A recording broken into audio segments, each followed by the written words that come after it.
I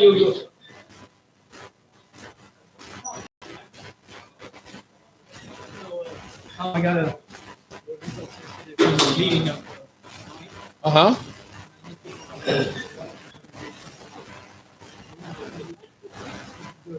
Yeah.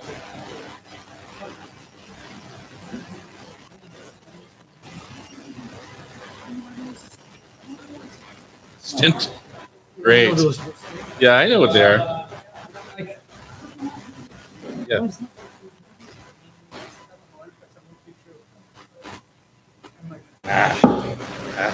It again. Yeah. Yeah. I understand. Good morning, everyone. Bonjour. That's your French class for this morning. I'm sorry, we do this again. Bonjour. All right, that's cool. Oops, I have to see that by mask. Scaring our guest. I'm scaring you. The reason I'm doing this is because I have a disease called pulmonary fibrosis, which is basically my lungs getting less and less space. My immune system is attacking my lung and it doesn't. He's know getting what to some do. of the scar tissue that he's hoisted upon me over the last 35 years. It's all coming back. I'm getting it back. Eventually, will lead to a double lung transplant. So, no big In case deal. you have any extra lungs. Yeah. No. I just need 2 new airbags, and we'll be back on the road like nothing ever happened. You feel good about taking your Oh, yeah. oxygen? Yeah. My pack, I'm totally off. Love. That's Sean. Sean won't have to. I'm so used to have this thing that I forget it's on.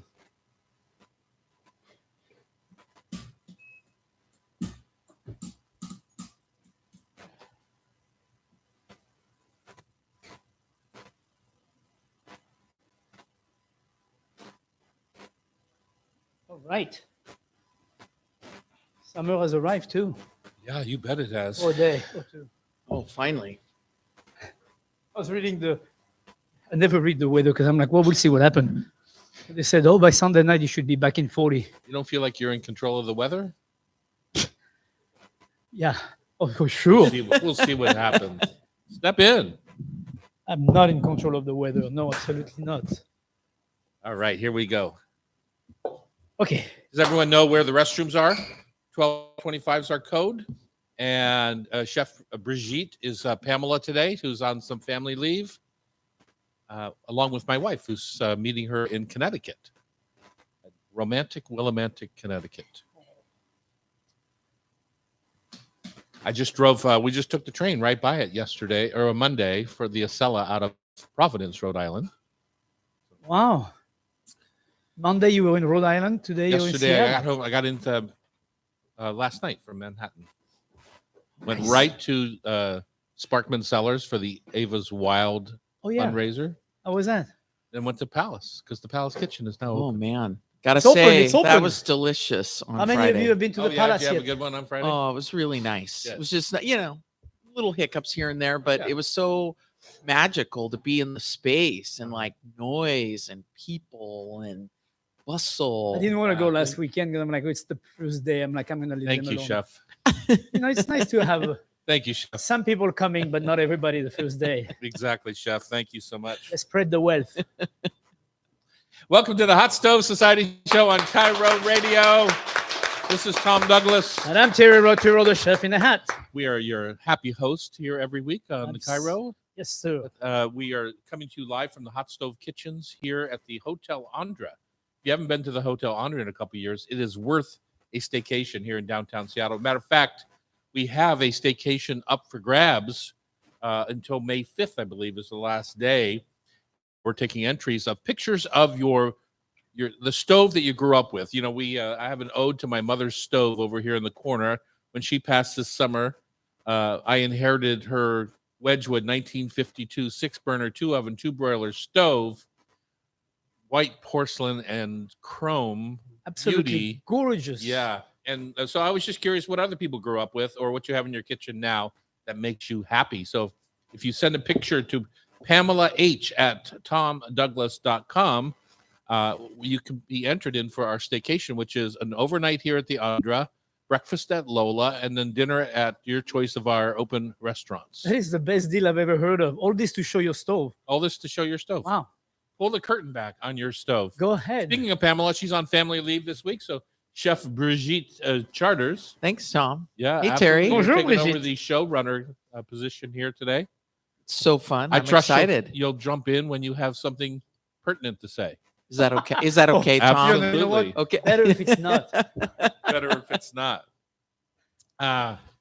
There's lots of things you can do. If you go to hotstovesociety.com, you can buy tickets to the show. You can come see Xiao Ching Chow, who's making a reappearance. Oh, it's been a year or two. I think Yeah, she hasn't we had done it since COVID. COVID, right? Right. Yeah, we had COVID. She's You doing did? May 13th here a class of dumplings, pot stickers. Super fun. And Ben Leonard for sweet and savory hand pies on May 16th. So a couple of fun classes coming up. Today's show is available on YouTube. If you go to tomdouglasandco.com, you can find us on YouTube and watch live or watch during the week when you have time. Or you can podcast us and all those fun things. So many ways to get us. You have zero excuses You know, I not just to listen to this show. last night I just got in from Manhattan. Maybe you don't like it, but that's not even an excuse. So Yeah, exactly. Got in from Manhattan last night. Spent the last 4 days on the East Coast. yeah, You know, for my sister's, yes, I'm going to say it out loud, 70th birthday. Whoa. Up you in have a Providence. sister that's a lot older than you. Yeah, she is way older than me, and she is my oldest sister. Okay. I have 6 sisters. She's my Right, right. oldest sister, and she's even older today than she was on A minute ago, yeah. Saturday. Yeah. So that was super fun. My taste of the week is from Manhattan. One of Boston's favorite chefs, Ken Oringer, and I know you know Ken. Yeah, yeah. Over the years, I have met him over the years. I haven't really hung out, but he's got a cool new book with his daughter called "Cooking with My Dad, the Chef." And they're kind of kid recipes, but more tween. She looks like a tween to me. Her name is Verven. Verven. Yeah. I'm glad you said it because I avoided it. Do you know what it's like in I mean, what it translates to? No. I think It's an herb, yes. Go ahead. it's an herb, isn't Yeah. it? Isn't it a French herb? Ah, well, there you go. I did not know that. Yeah. And you know, I always think of that when I see that pronunciation. I think of all the years I spent mispronouncing Genevieve.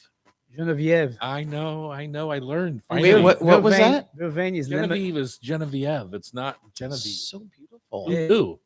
Vervain is lemon verbena. Okay. Well, good. So she's a tart little one, that one. No, she's a sweet, smelly little. Oh, yeah. Nice citrus Fragrant. smell and We're going to check in with Taryn Koerker from New Start Community Garden. We talked about her last week, losing her big greenhouse and the tools and everything at Shark Garden. And we were moved in the conversation, and we had promised to do some work on that, correct. raising some funds, and we did. Rising chef and cookbook author, Rising. Michaela, you're more than rising. Rising chef She's and already cookbook arrived. author. Michaela Tortilla, tortilla like carnitas tortillas. No, Natalia is here from Casa Lingua down there in the Pike Place market, and she's got a new book out called Pasta for All Seasons, with also a class here on May 12th, and we're excited to talk to her. She's a pistol, Oh, she's yes, an Italian pistol. an Italian pistol. I mean, it's beautiful. Pistola in Pistola. Italian. Let's first talk, Chef, though, our taste of the week. So me, it's going to be again something a little bit different. I just want to give a quick shout out or a remembrance to Ron Zimmerman, who passed away from the Herb Farm. The Herb Farm being one of our flagship nationwide, actually worldwide, location known in Woodinville. And Ron was, as you know, was quite a character. And Yeah, he was. Ron was the kind of man that if you sat down with him and a glass of wine, you knew when you were starting, but you had no idea how long it was going to last, because the conversation was going to get left and right and deep into some subject. And just a very, very smart individual person. Huge amount of respect for the man, and sadly passed away last week. So I was talking to his wife, Carrie, yeah, I did and too, yeah. was I don't know what to say about it. He was such a smart dude. I know. never felt up to snuff, Right. because he was so smart when in those conversations. Yeah, it's like And of course, the other one is Another Rachel, yeah. Rachel from Rachel Ginger Beer passed away a few days ago, and that's also very sad and dramatic. Yeah, she's been on the show quite a few times. Yeah, Rachel Mathers of Rachel's Ginger Beer, just out of the blue, those two beautiful children, 42 years old. yeah, Is very, very, very tragic. sad. Yeah. But I just wanted to give a big shout out. That would be my my moment of the week, because I think these two individuals definitely have made a very strong mark in the community, Mm-hmm. in our community of hospitality and restaurant industry. So I want to make sure they get a big go ahead, RIP, and bon voyage. My favorite part about Rachel, she was always so vibrant, right? And she would Yeah. run up to me in the Pike Place Market or something, especially when I was out shucking oysters every weekend down at Seatown, and sit there in the cold and with her buddies, including Robin from Robin's Cookies and Linda Dershang, and they'd sit out there just freezing on the market, just eating ice cold oysters on an ice cold day, drinking bubbles and having a good time. It was a and, real Seattle light. Yeah, but she would always ask me these questions like, "Do you think I should blah blah blah blah blah? What do you think about blah blah blah blah?" And I'd give her my thoughts. She goes, "Yeah, I'm going to do it anyway." Which is always kind of her parting thought was, when she gets an idea, she just runs with it and Right. really gets a lot of passion behind it. And I'm couldn't be more proud to have known her. So, and Ron. So I wish them and their families all the best. All right, it's time. You said you had a taste of the week. You're going to do that next segment? Well, we don't have time for it this segment. Okay. Yeah, exactly. So much more important details Sure. presented themselves. It's time to talk Shark Garden right here. We talked a little bit about last week losing their greenhouse to an arson fire, and here we are going to have a guest from Shark Garden here today. On Cairo Radio, it's the Hot Stove Society Show, 97.3 FM.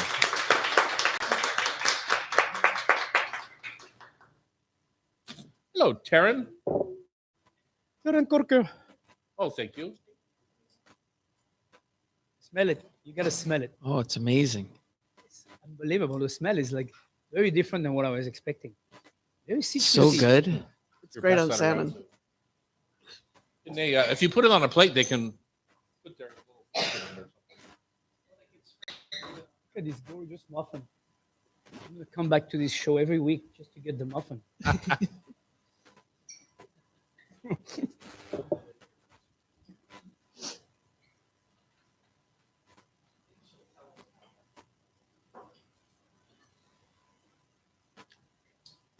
Ken knows he's going to be on this morning. Russ. Okay.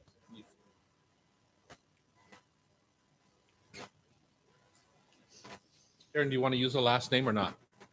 You don't care? What's your last name? Koerker? Koerker. Oh, I have it here somewhere. Yeah, it's got a silent O, so it doesn't look like it sounds. Okay. Ready, set, chef? I'm set. Here we are. It's the Hot Stove Show. We are joined by so many folks here in the audience that I know. Like 270. Michaela, like Karen, like Brigitte sitting in for Pamela. It's all exciting to be here today. Welcome, Taryn Koerker. Thank you. Nice to see your face. Yeah. How you doing? This Karen, you're from the Shark Garden down in Burien. Yep. And Terry, I'm going to have you just, you're the one who brought Shark Garden to our attention a couple Yeah. years ago, I think. Yeah. Tell us about Taryn. Well, it's a community garden that Karen is in charge of, and she's a mastermind and as well as a go-getter, because she won't give up in front of anything. Mhm. And that's what you need to lead this kind of event. But very successful. I mean, I've seen it grow tremendously just in the last couple of years alone. And Taryn is just she keeps getting volunteers, she keeps getting grants, she keeps pushing, Uh-huh. as we call it. And absolutely fantastic place where volunteers can go. You can actually get your own plot, $10-15, right? You can get your own plot and go and plant your own garden and help in community garden as well. Yeah. So it's a very, very the other part that's really cool is it's right next to it's a high school, right? Yeah. Right next to a high school where special need kids go in there and they also learn about the dirt and the garden and the gardening. So that to me is very cool because that's one thing in the urban system that is often lacking. You know, it's to the touch with the dirt and just learn how things grow and what they look like in the ground. So when you go to the market, you can see, you can look at the differences than you can see in the market. You know? And you say, well, when I grow carrots, there is not one single one that's straight. How come they're all straight in this one? Yeah, exactly. Just simple things like that. Yeah. You know, your carrots come that is 3 in 1 and they look like they're all together and you're like, well, that's kind of cool. But they don't do that in the market. So welcome to the show, Taryn. And Thank you. unfortunately, you know, one of the main reasons we want you to talk about the last week event that happened, the sad event that happened at Shop Yeah. Garden. So Yeah, part of what we do in the Shark Garden is we teach organic gardening and increasingly cooking as well, of different cultural traditions. We've got guest chefs coming in, teaching classes. And we also have a greenhouse set up where we grow starts for our food bank garden. So part of the way we teach organic gardening is having volunteers grow food for the White Center Food Bank. And each year we grow 2,000 to 3,000 pounds of organic produce for them. And it's all culturally relevant crops for the folks that are going to the food bank. Right. And that food bank serves over 70,000 people a year. So all those people will have access now to these culturally relevant crops. We grow really unusual things that they can't get from the big distributors. So we grow some of the cool Asian greens and like bitter melons and some really fun stuff. Increasingly, we're growing African crops. So we're experimenting with okras and squashes and just different herbs, which is really it's more than interesting. one visit to the Shop Garden because you're going to see a lot of new things the first time you go. So you're going to need to go back and Yeah, really it's a learn big about place. those. Actually, I was very impressed with the Asian greens. I mean, you have like it's some really cool. weird stuff I've never even heard of, and that's Yeah, we like to have weird stuff to get people interested in gardens and Yeah. plants. We have basically a community pea patch system, and then the school garden where the at-risk youths work out there, and then a botanical garden that wraps around the outside edge, and that's all focused on edible landscaping plants. Awesome. So we've got over 100 types of berries. So we do little berry tasting tours and stuff. And then over 50 types of fruit, herb gardens. We've got specialty gardens. We added a grain garden last year. So it shows all different staple crops. Wow. We had 10 crops of different grains from around the world. So people from the city could see what those look like. So a lot of people just don't get to see those in They urban assume, life. yeah. So we had quinoa from South America. We had millet and sorghum from Africa. We had buckwheat from Japan. We Wow. grew as much, wheat as it would take to make one loaf of bread, so people can get a visual aid for that, which a lot of people just are Oh, disconnected And what from. is that? It's about 24 square feet, it turns out. To make a loaf of bread. Isn't that Wow. interesting? New. Yeah, so we like to just sort of create these teaching gardens, and we're having 30 to 40 free classes for the public this summer, learning about all these different topics from herbal medicine to foraging to we're having folks come in and teach like Mexican salsas classes, all kinds of fun stuff. Well, that must be one of the most diverse neighborhoods, I would think, It in the is. Seattle Yeah, area. absolutely. Yeah.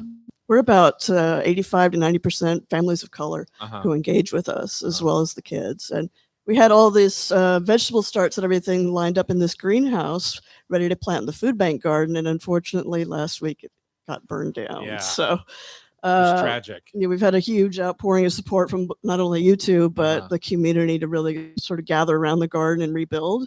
And so we're really excited that we'll be able to rebuild the greenhouse and restock with all the tools and everything that was lost. Right. We had some rare seeds in there that we had collected from around the world for Ooh, these cultural bummer. crops. So we're trying to replace those now. And Have you had any nurseries or anybody step up to We offer have. starts? we have, yeah. We're having a little plant sale this weekend on Saturday and a bake sale just because people wanted to help. Mhm. So we're having actually Eden Hill restaurant. Their chefs are donating a bunch of jams and jellies that they made from the berries from the garden. We had a bunch of berries in the freezer from last season, brought it over to them, and they're making jams and jellies for a bake sale. And lots Awesome. of local very Yeah. cool. coffee bakers and chefs and stuff are getting involved. So that's pretty fun. Well, Shark Garden is really one of those places that depend on the big 3 T's, right? Your time, talent, and treasure. And Absolutely. sometimes we have all 3, Yeah. and sometimes we can offer time or talent or treasure. Yeah. So it's nice to see everyone jumping in where they can, doing what they can. It's So, really moving to see all the support we're yeah. getting. Jackie and I were talking about it after the show last week, and we've worked our entire careers, our lives to be able to have a good life and to feed people and to all, we have benefited just as much as anybody else has from our businesses. So we Yeah. felt really good about jumping in and No, being it's a part, such a huge help. being a part of the revival of that greenhouse. It was. Yeah, it's going to be really nice. Can to people have still go on to that Yeah, we GoFundMe still have a page? GoFundMe page. Uh-huh. If you look on GoFundMe, it's under the Shark Garden Greenhouse Restoration Fund. We're going to keep that up for a couple more weeks, and we're looking at options for greenhouses now. And I'll definitely invite you guys to a ribbon cutting when we get the new one up. You guys can come snip the ribbon since you were such a big support for it. Really, We got really our inspiring. greenhouses at Costco Nice. for our farm over there in Prosser, and they're now 10 years old. That's Yeah. amazing. And really kind of look as good as they looked when we put them in the first. Yeah, we're First excited year, to get so- a That's new one. set up. impressive. That's cool. 10 years is a long time. It's a long time, especially in that Yeah, hot climate over there, desert sure. heat and and cold wind in and the yeah. winter. Yeah. Yeah. So, I know, it turns out it was probably arson or something like that. Have you mentally recovered from, all that? Because that's It's an emotional roller when you put coaster. your heart and soul into An something like emotional roller that. It coaster. really has Yeah. been a roller coaster because we were so devastated at first, but then to see the outpouring of support, it's been really moving for us, and we gathered a lot of new friends as a result, and so that's been really cool to see the community gather around a place that's Right. in an underserved neighborhood, and we're doing great work, but not everybody knows we're there. So people can check us out, sharkgarden.org as well, Uh-huh. and we're on social media. You can follow along on Instagram. We're at Shark Garden Burien. We do a lot on there to also do sort of online education. So, Yeah. So, and when was this? When was your little festa this weekend? this Saturday, April 29th from noon to 3, people could swing by. Noon to We've 3, got a bunch great. of all kinds of things donated to the sale, including garden art. A couple nurseries are bringing plants and baked goods and fun Uh-huh. stuff. So, Sounds like a yearly party. yeah, well, I hope so. Yeah, Of course it is. exactly. Yeah. Well, sad that it happened. Congratulations for landing on your Yeah. feet and trying to Thank you get so things much, yeah. working again. And mid-spring, that's a tough time because I if it's anything like our garden, we start the seedlings in January, Exactly. February in the greenhouse. Yeah, we've been working on it for months, and I'm it was sure they just were full. gutting. I have Yeah. mentally turned my head to love dandelion, borrageous flowers. Yeah. Because my God, they're winning my lawn. That's for sure. All right, go to sharkgarden.org and you can find out more. We're going to welcome Ken Oranger here into the kitchen. New book called Cooking with My Dad, the Chef. Vervienne, Verven. his daughter, Vervienne Oranger. I don't know if she's going to be on the call or not, but we're going to zoom him in all the way from Boston, which I was just in 2 days ago. On Cairo Radio, it's the Hot Stove Society Show, 97.3 FM. Do you want to let folks know what that is?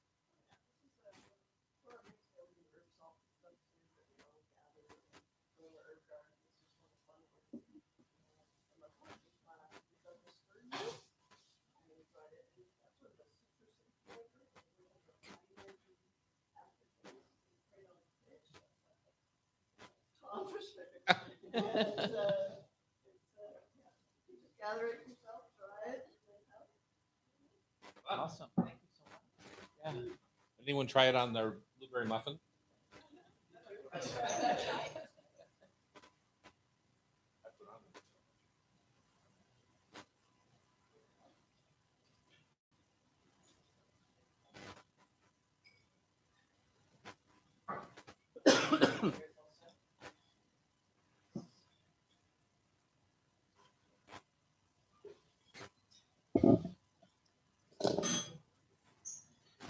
What a great idea, Tom. Hmm? Good idea. Yeah.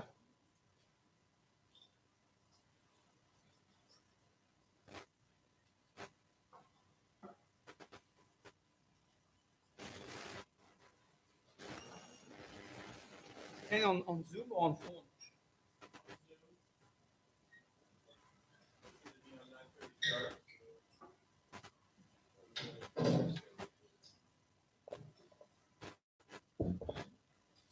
It's a nice combo. Oh, with the two of them? Cool. I'm guessing it's quite nutritious. I don't know with all the salt in there. Hard to say. No salt.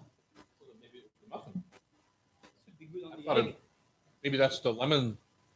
It The felt like lemon. it perked up like salt does. Thank you. Yeah. Thank you, Eamon.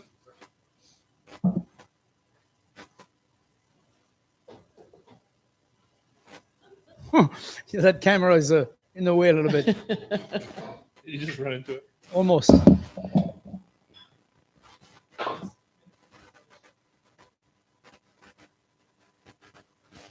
You gotta wear the. Do we have to put on the? Headphones? Without the. I don't need the headphone. Hello? Hello, Ken. Yeah? How you doing, buddy? Hey, what's going on? It's Thierry. Terry, Thierry Roturo. what's up, my man? I'm good. How you doing? Been a long time. How's life? Life is great. Beautiful. Yeah, you know, Beautiful. no choice in the matter, is there? I guess not. Guess not. What's, Again, Tom Douglas also here. man, two legends. What's up, Tom? I am just back from Boston, as a matter of fact. I was there for about 10 minutes on the Acela heading towards Providence, and then finally to Manhattan last night. Oh, nice. That's a long way to get to New York, but I guess you got to do what you got to do. Yeah, I had a family event in Providence, so no direct flights from Seattle. Man, so I think it was my first time in Boston in 10 years, though. I swear. Oh. It's been forever. Does it look Yeah. the same? I don't know. I saw the underground out of the. Copy that. no, it's changed a lot. Has it? Definitely, it's changed a lot. Really continues to thrive, and there's so much, biotech and all that over here, and universities are thriving, and it's just like a lot of young people. Not much room for us older guys, but a lot of young. It's the story of life, man. One of my favorite people that I ever hired in all my career of 40-plus year career was Anna Sartoon, hired in the pantry at Cafe Sport in Wow. who knows when, Wow. years ago. Got to know She's her. the Yeah, she's a darling. best. She's The best. She's still killing it too. Still doing really, really well. yeah, she's cooks from the heart, that one. Oh yeah, her food is phenomenal, and they have an incredible farm and just super, super nice people. I agree. Okay, All right. so Ken, we're going to talk a little bit about you today, what you got going on in Boston and stuff like that. We're going to talk a little bit about the book, and then on the second segment, we're going to jump into being successful cooking in the kitchen with kids. Maybe some of the All right. tricks that you've learned to get them engaged and to get them to make it for a lifetime, not just for a minute, and on from there. Perfect. Is Verven coming on? Nah, she's in school. I Oh. tried to get her to do it, but not possible, unfortunately. I was going to say, Okay. hopefully in school, Chef. I know. I know your kids are out now, but She's not that. How old is Verven? She's not that young, is she? She's just turned 14. Oh. yeah, Oh, she's still. maybe you should look at the cover of the book. But she was older. I told you she was. She's a freshman. She's in 8th grade. Oh. Okay, here we go. Not in high school yet. We're back in the hot stove kitchen on Cairo Radio. I'm Tom Douglas. And I'm Terry Rotero, the chef in the hat. Terry, once again, just by the way, I was when I was heading back towards Boston this last week, I went by Lulu again, and it wasn't open yet. Just saying. I tried to go. Oh, you're Tried to support you in your You're a retirement. late traveler. That's why. I'm an early traveler. Or early. Yeah. We're inviting Ken Oranger into the kitchen here at the hot stove. He's got a new book out called Cooking with My Dad, the Chef, and his daughter is Verven. Verven Oranger. And Tom has a hard time with that name. I was telling Terry, I said Genevieve my whole life until I realized about 2 years ago that it was Genevieve. Till I said Genevieve. Yeah. Yeah, exactly. Ken, you are a king of Boston in restaurant scene, and there's so much to talk about since I haven't been to Boston almost in 10 years. I was on the Yeah. train in Boston for about 10 minutes at Logan this last week, but headed right down to Providence. But Ken, tell us about what's going on in the Boston restaurant scene and what you're doing and why people should get their butts there, because it's a beautiful city. Thank you so much for having me, guys. There's actually a ton happening. Very lucky to call Boston my home. It's a really young city.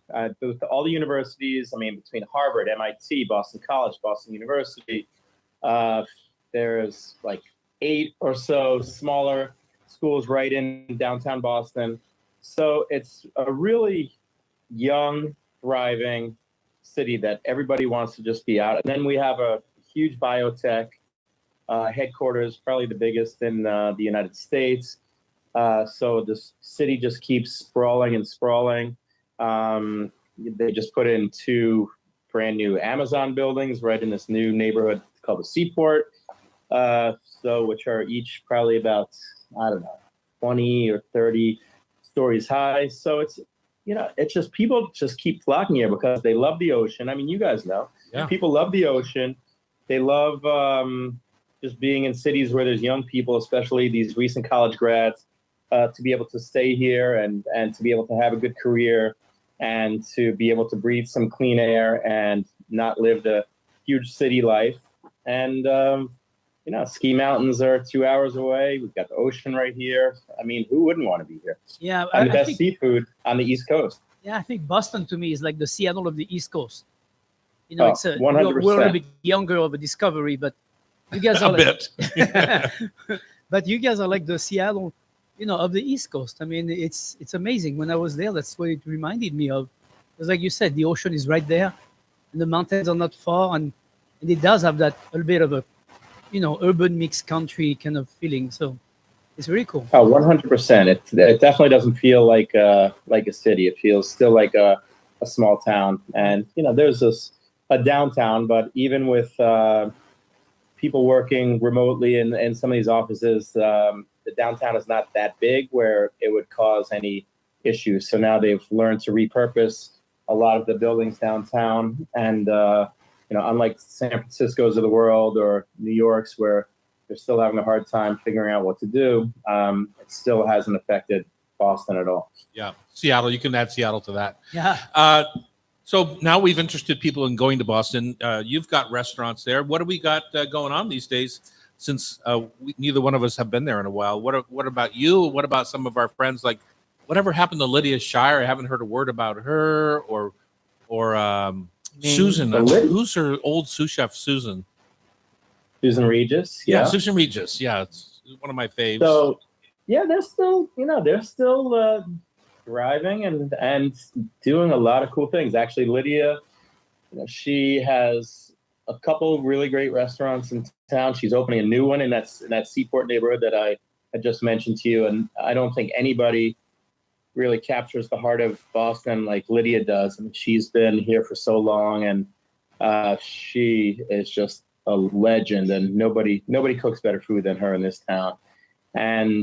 But there's also some incredible young, talented chefs that have opened up little restaurants that are happening in a lot of cities, just in really cool neighborhoods, and bringing a lot of diversity and really unique voices to the culinary scene. So it's not all big restaurant groups or bigger established chefs. There's lots of really tiny independent restaurants. Even with James Beard nominations, there's one woman who has a restaurant right across the street from Toro, and it's called Yunnan Kitchen. And this restaurant is probably like 30 seats.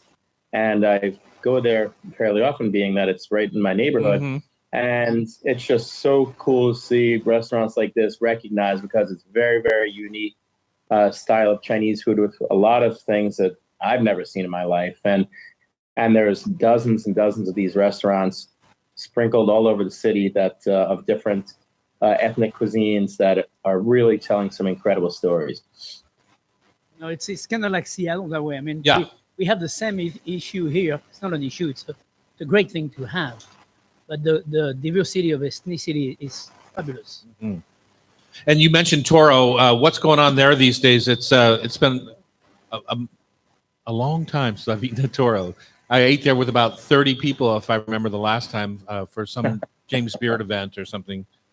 Yeah, Me too. it's still kicking. I mean, we're going on 18 years, and you guys have had the luxury of having some restaurants around for a long time, and it's just some amazing people that just keep it running. And it's a neighborhood restaurant, deep down to its bones. And if you have a neighborhood restaurant and you treat people well, there's no reason, as long as you have the cooperation of a good landlord, there's no reason why restaurants can't stay around for a long time. Right. It's true. It never occurred to me that I was going to have restaurants that were 30 years old when I started. It never ever occurred to me. So it's kind of crazy.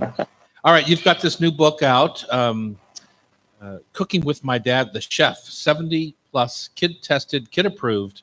I guess that's the most important part. And gluten-free recipes for young chefs by you and your daughter, Verven Oranger.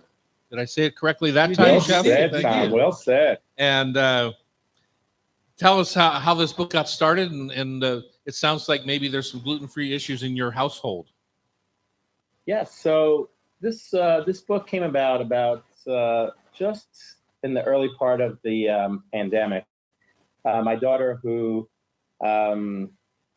you guys know, I mean, she grew up in the restaurant industry. She grew up. Her first steps were at Copa, one of our restaurants.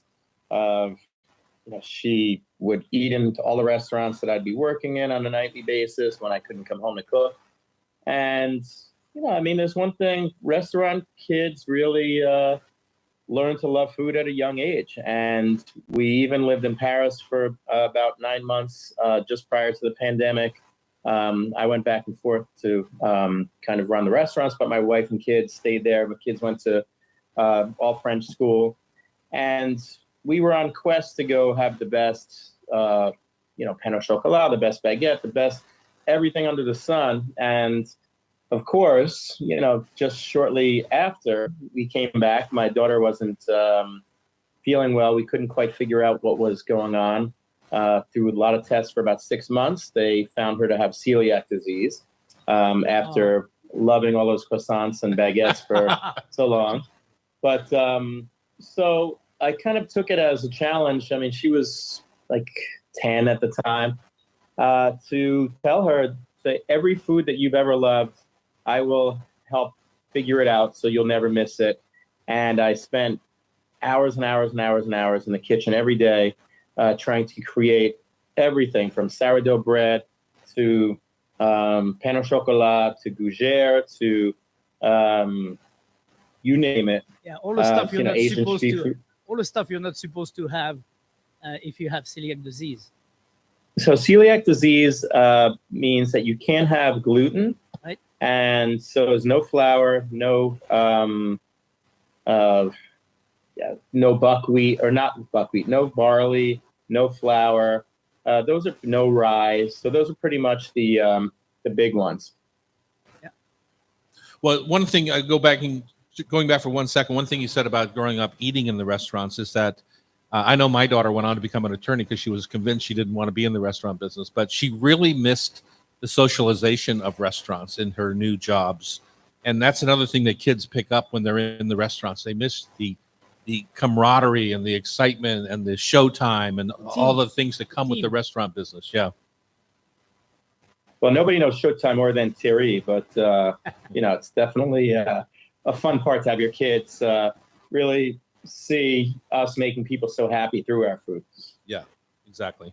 All right, when we come back, let's talk about some of the recipes in the book, how you got them to be gluten-free and delicious at the same time, and kind of where your daughter stepped in and helped you make decisions on final products. On Cairo Radio, it's the Hot Stove Society Show, 97.3 FM. I'm sorry to hear, Ken. Sorry she has no gluten allowed because it kind of sucks. Yeah, it sucks, but we've made the best of it. Yeah. You know, Oh, of course, of she's- course.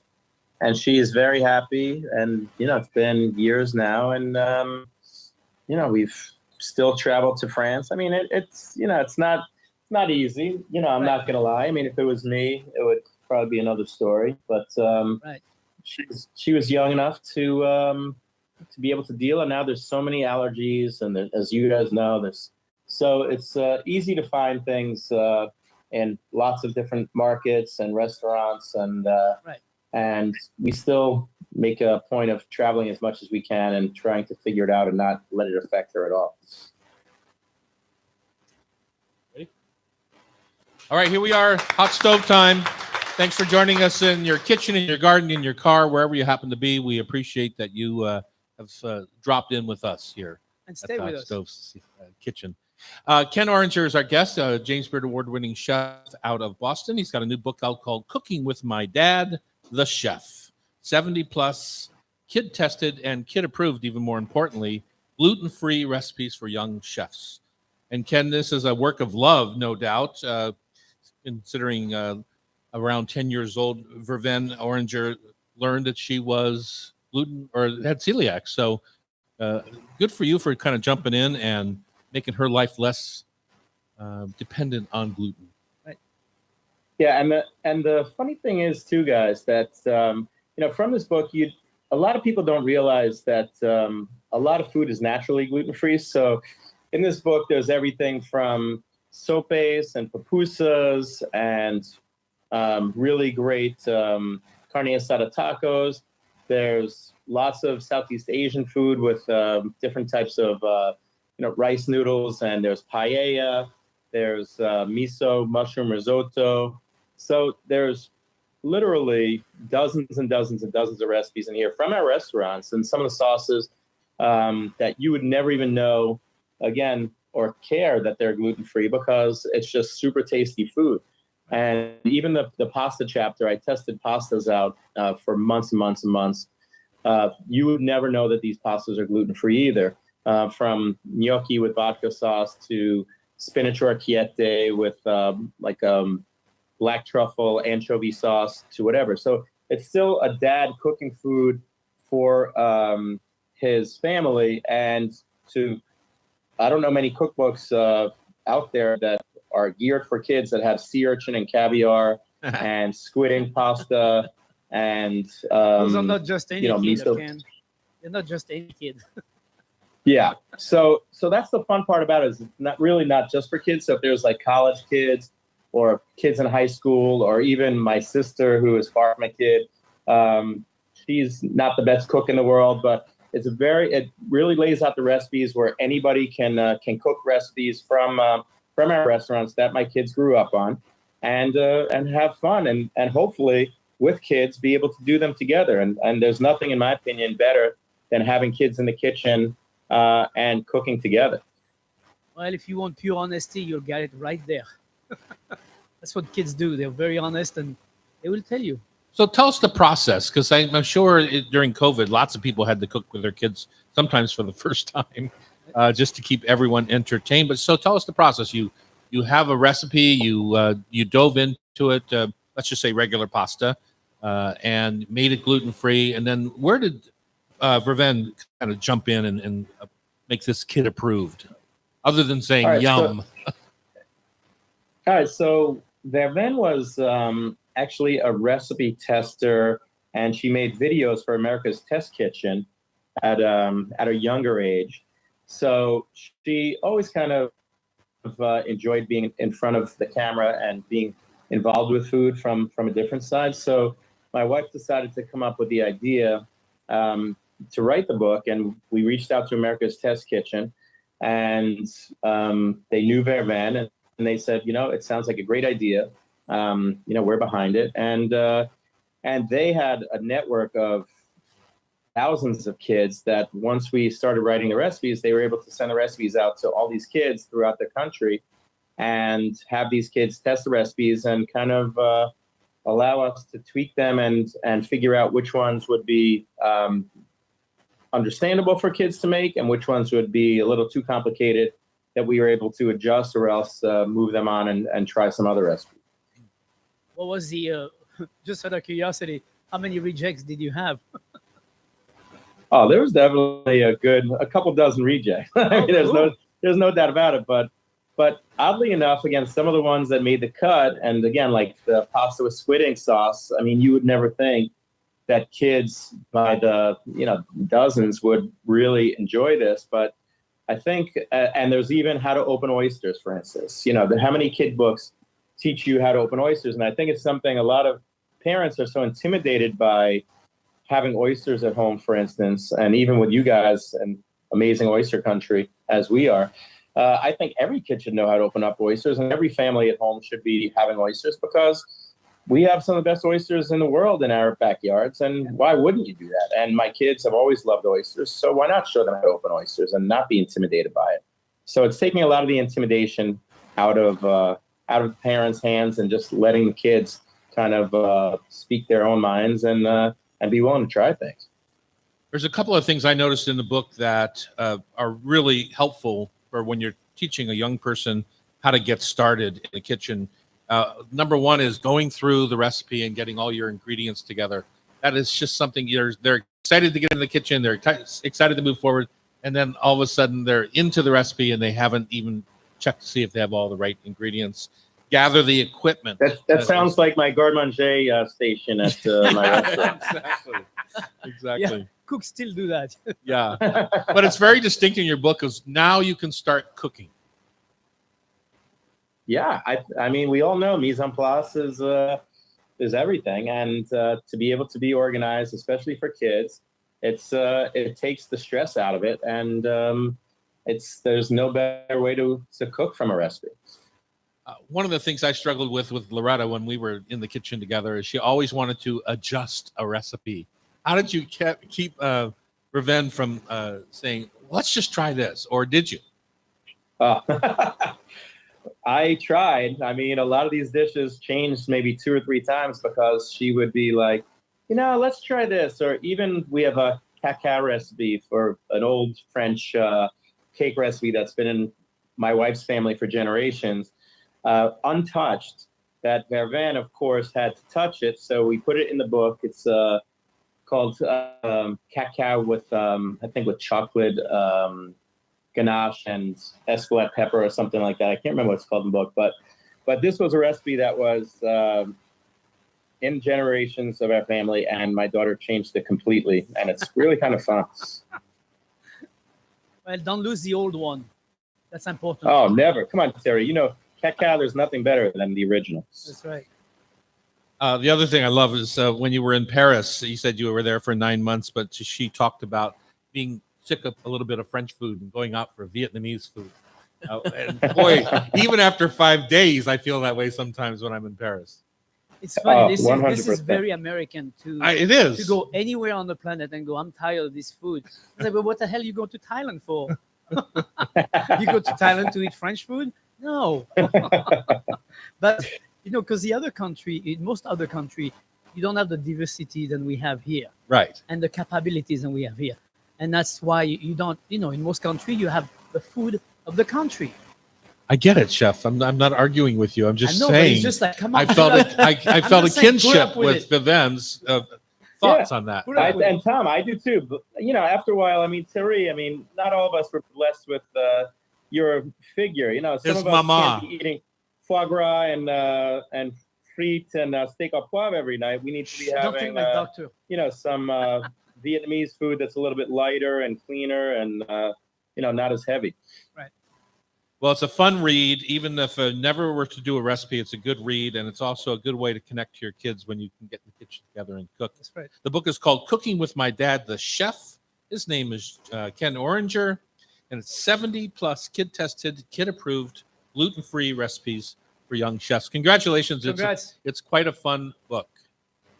Thank you so much, guys. Really appreciate it, and it's so nice to see you and hear your voices. Really miss you guys. Likewise. Absolutely. We'll make a trip to Boston soon. Would love it. For more Cheers. than 10 minutes. I know, for more than 10 minutes, exactly. When we come back, we have a full more hour of a Hot Stove Society show kitchen, including Michaela Tartaglia. I got 2 thumbs up on that one. for her new book, Pasta for All Seasons. On Cairo Radio, it's the Hot Stove Society Kitchen Show, 97.3 FM. Thanks, guys. Okay, Michaela. At the mic.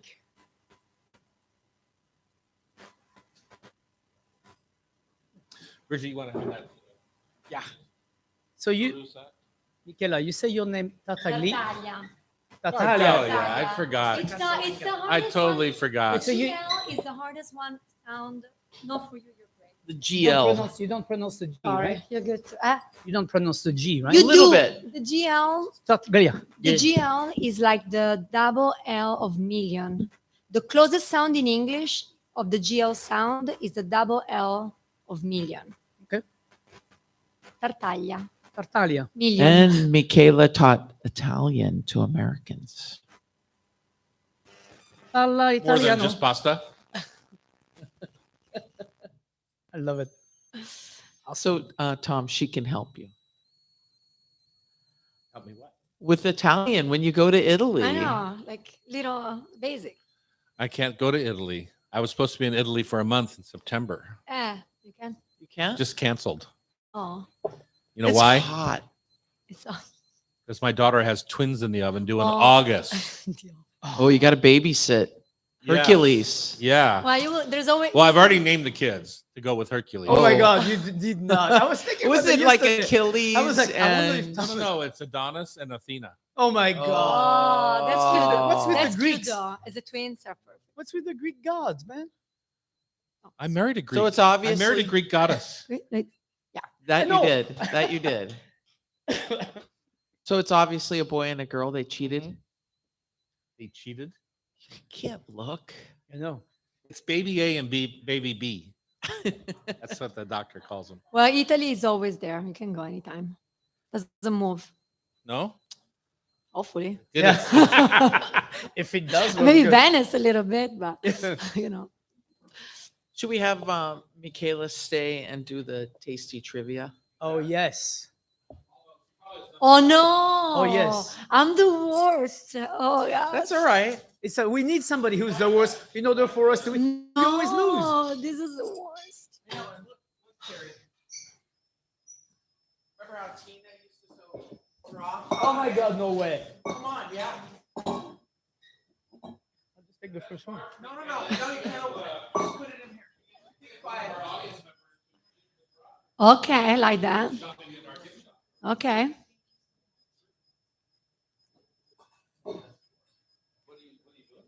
Picking my questions without looking. It's a You lottery pick- today. Oh, because Pam gets blamed for favoring the women guests that we have. Yeah. Yes? Yeah. Yes. She does every week. But I guess that won't happen today, is it? You believe in democracy. I like that. How many? Cinque. That's Uno, five. in case due. you don't know.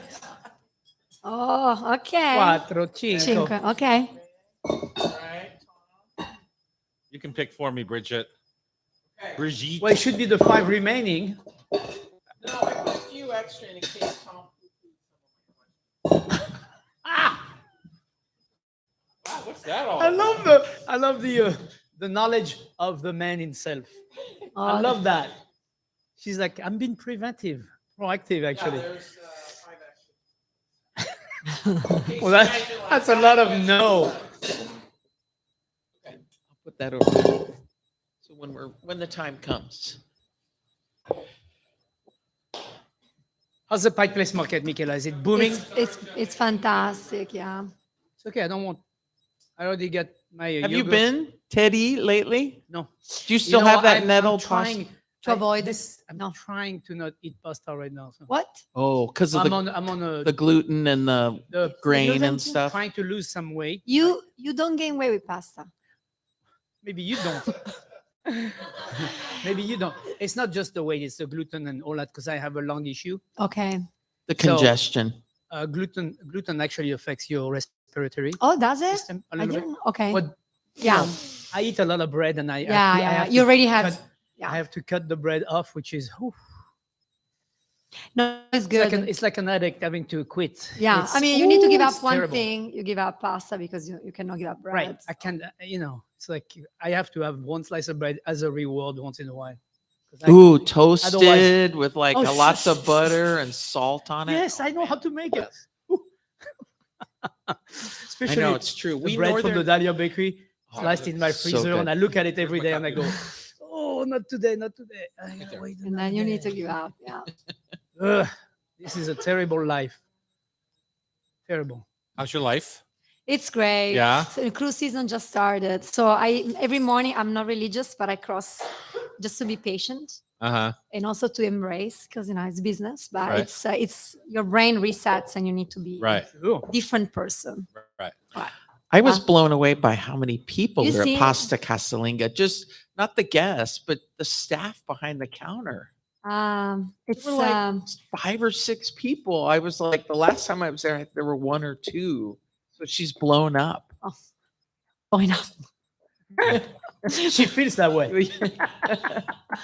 You need to, in order to make things, it's not a fast food, but it's like a very casual, semi-fast. So It's you need to fast. speed up. Not all the time in life. Sometimes you need to go not too fast. Settle No, out. just when you cannot have a customer leaving because you're not going fast enough. Exactly. So That's- a compromise. Yeah. It's the same thing at the She airport. keeps the Readjusting. line moving. Readjusting. I sit and watch and count noses. Thank you, Bridget. We call her Brigitte. Oh, Brigitta. Brigitta, the You should Italians. play the Italian. Brigitte. Ah. That's what I call It Brigitte. sounds prettier in French. Brigitte. Brigitte, Geneviève, and Michel. What'd you think of that book out there, you guys? It's pretty fun, isn't it? I like the way it's laid out. It's a lot of thoughts into this. This one, not so much. Just kidding. Just kidding. It's awesome. She knows I'm kidding. I know. Yeah, who did the forward? I don't know.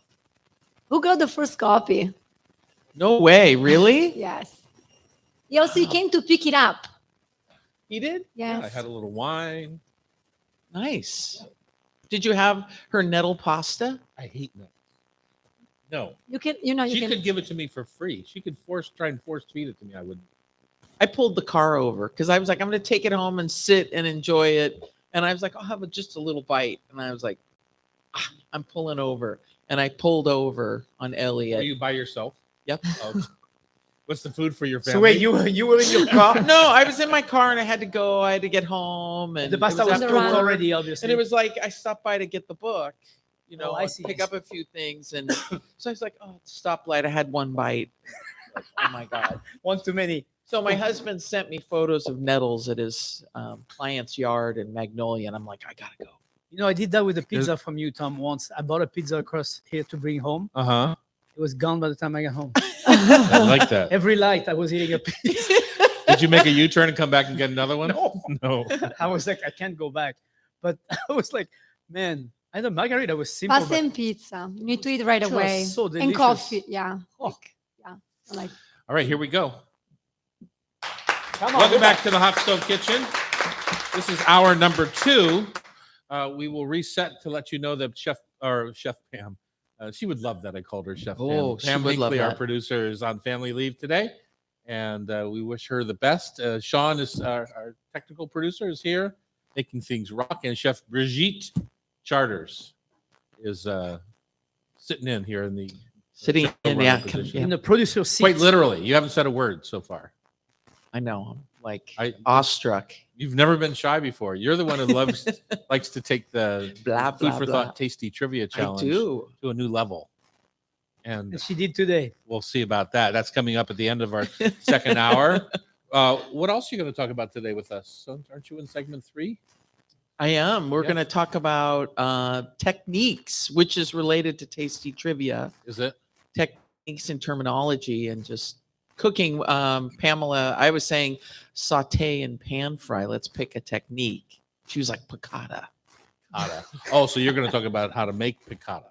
Well, and just you and I. 'Cause I have love had- making piccata. Yeah, you and I have had conversations about it, and it's Yeah, so you're wrong darn and I'm easy. right. No, oh, man, there he goes. Here we go. Teddy, come Don't on, worry, help I'm me Here we out. go. I'm here, Brigitte. Okay, And we I'm have here for you. Michaela here is going to make the decision who's correct.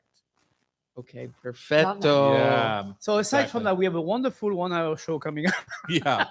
We do want to acknowledge once again, before we get started, the passing of two icons here in our industry, here in downtown or in Seattle and the world. Ron Zimmerman from the Herb Farm passed this last week. Certainly made a big impact on the food scene here and around the country. I And remember my first cooking class at the Herb Farm in Fall City. Me too. I will remember never exactly what I forget that. made. I was so impressed. I was like, oh my God, this is so cool. You know, like you felt like you were in the country. And this is back in 1988. So most of you were not even born. But this is like, I mean, it was so avant-garde for what they were doing at the time. You know, it's like, Big time. Yeah. I did poached leeks with oxtail jelly and borage blossoms. No way. wow. Yeah. Delicious. What? Yeah, it was really good. That's What did so you cool. do, Terry? I don't remember. Oh, I can't believe see, you remember. you weren't committed. That's amazing. I was committed. You I were just was in. You were I was fluff. just like, the place was so cool. You were just fluff. I know I probably did something with salmon. We're going to welcome Michaela Tartaglia to our show. Talia, like Milia, millionaire. Are you a millionaire yet? Not quite. Not quite. I like that. Not quite. Michaela's got a little pasta shop in the market above the De Laurenti space. If you kind of go back into that little square, what do they call that square? Atrium. The Eight- what? atrium. I mean, The- the atrium. The atrium. Yeah. I see. Atrium, yeah. Okay. And so you go back there. Tenzing Momo's back there. There's a couple little things, but it's anchored by Casalingua, the little pasta shop, where I got my original version, my first version of this book. Now, one of the things I have to talk about a little bit about this book, it's called Pasta for All Seasons, dishes that celebrate the flavors of Italy and the bounty of the Pacific Northwest. But in the endorsements on the back of the book, you put Renee Erickson's endorsement above mine. So, I knew you were going to say something. I just love knew. hot so not that I'm competitive or anything. She's a girl. Exactly. There you whatever. go. Yes. Yeah. And So- they have priorities. Okay, fine. You have I'm 6 just- sisters. You should know that. I do know that exactly. Anyway, how's it going? It's going very well. And thank you for having me, number one. Mhm. Pleasure to see you. You look nice and clean. Like Thank- your hair. I looks showered. Nice. Yes. Very Yeah. good. You know, Once a week he form. does for the show. And Terry, nice to see you. Likewise. Bridget, lovely to be here. Brigitte. We call her Brigitte. Bridget. Brigitte. It's going very well. I'm very happy. It's an exciting moment. Obviously, a book came out on the 25th. And so it's also a big national holiday in Italy.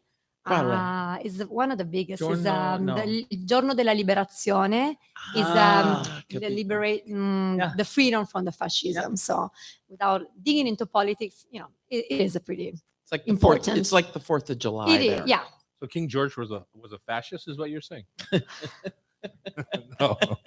What's this? No, it's from Mussolini. Yeah, but So yeah, no, it's very well, very excited, and it's going to be a fun month, the upcoming month with all this book promotion, but mainly to be able to share this long process of, you know, as you know, writing book is it's a process. You have all the excitement, and then you keep on doing it, and then there's a moment of stagnatism that you think, why am I even doing this? Because in the meanwhile, you know, you're working, you're in the kitchen, you're hiring people, like Yeah, there's it's not all- like your business just it's not- stops. No, No, and you were No. going through all sorts of things in your Right. business, and so exactly. yeah, so it's Yeah, it's- So it was definitely like at 4 a.m. of writing the recipes and late at night, because during the day you had to keep on going. So Right. it's definitely a project of dedication and love for this like tiny, compact, but I think very enjoyable book.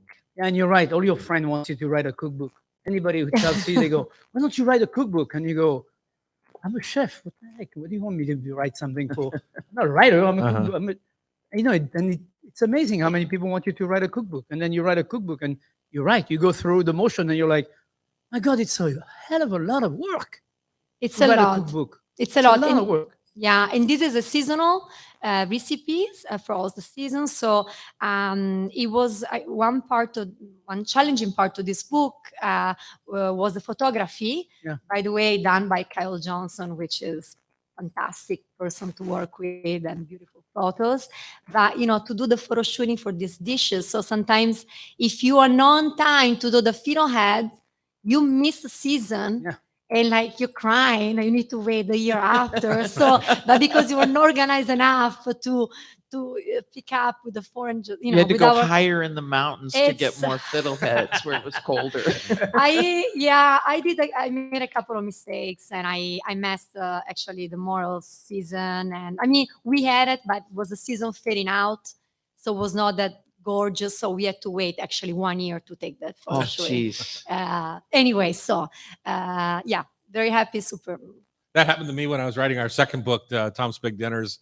We were filming or taking pictures of the Christmas Eve at the Dow's chapter. And I said, dang, I need a Christmas tree. And I went out to my wood pile, and I hadn't broken down my Christmas tree yet on my wood pile. It was just this. You found the Christmas tree? Yeah, I put it up in our friend's house, and she put lights on it, and we went You from couldn't there. tell it was dry and Well, we March? blurred out the background. Oh. But you could see that it was a Christmas tree. You need to get creative. Yeah, Yeah. exactly. All right, well, let's jump in the recipes when we come back. It's the book is called Pasta for All Seasons: Dishes That Celebrate Flavors of Italy and the Bounty of the Northwest. And Terry, I believe that's kind of what you tried to do with your French That's exactly cooking, what I right? tried to do. Yeah. Utilize local ingredients and then Yeah, I mean, to You me, I should- think if you live in Seattle and you're coming from somewhere, especially for me, for you from Europe, that's what I celebrate, and that's why I stayed in this city, is because we have so much very close by, all the bounty we have, and it's very seasonal. So I think it's very easy to cook, as like a European or a farm European. it's seasonal if you choose to. Correct. Yeah, you can get asparagus in December around here too, Well, but that's the you choice. can have get to them make. now, and they're not even out. All right, be back in a minute on the Hot Stove Society Show, 97.3 FM.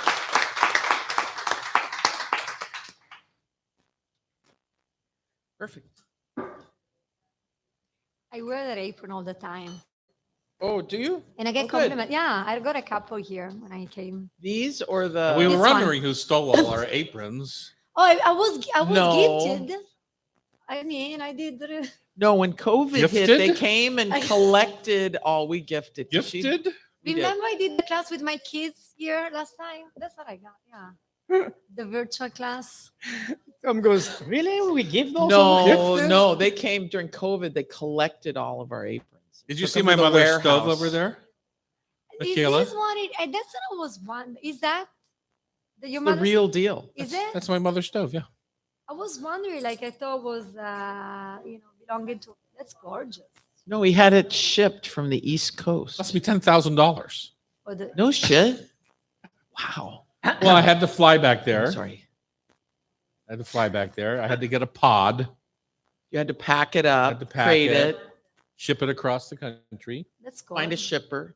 get it unloaded, get Is- it here. Is it on or no? No, it's not hooked up No. right now. It But could be, yeah. Could be, yeah. Yeah. I mean, these are durable. This is rest forever. My mother had that for 70 years. Wow.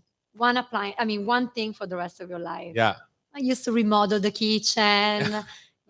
I know. The original receipts on top there. She paid $250 for it I didn't. on a 10-year payment plan Wow. in 1952. She paid, what was the total bill? 60, including tax or something like that. Per month? Oh, I don't know what she paid a month. There it shows cash, but they took a bank loan out to pay the cash. $260. Wow. That's amazing. And this looks like a pretty strong stove. I mean, it's not. Yeah. It was Oh, not yeah. something cheap. It was something serious. No, it's porcelain and chrome. Yeah. Yeah. You can't destroy that. I mean, you Mhm. can. But No, there's Yeah. a chunk. When they moved it from Cleveland to Newark, Delaware, there's a chunk that came up the side there Oh, that my dad tried to fix. One of my apartments in San Francisco had the identical stove. You know who else has the identical stove, which I found out watching. I was flipping through the channels, and it's the stove on Cheers. Not on Cheers, on Friends. Oh, really? Yeah, it's the that's stove so on the cool. TV show Friends. You were like, whoa, that's the stove. And you know who has my chandeliers at the farm? Sex in the City. no. what? Yeah. The chandelier from where? At the ones, the three that I have at the farm. Tom, you're not Really? working enough. Come. No, I found that out 15 years ago. How did it? I mean, Well, I bought these chandeliers, and then she told me, "So, well, you know, these are the ones that were on Sex in the City." And I said, "What?" oh. She said, "Sex in the City." Apparently, it was the #1 show. Yeah. So I watched one episode, and You saw it.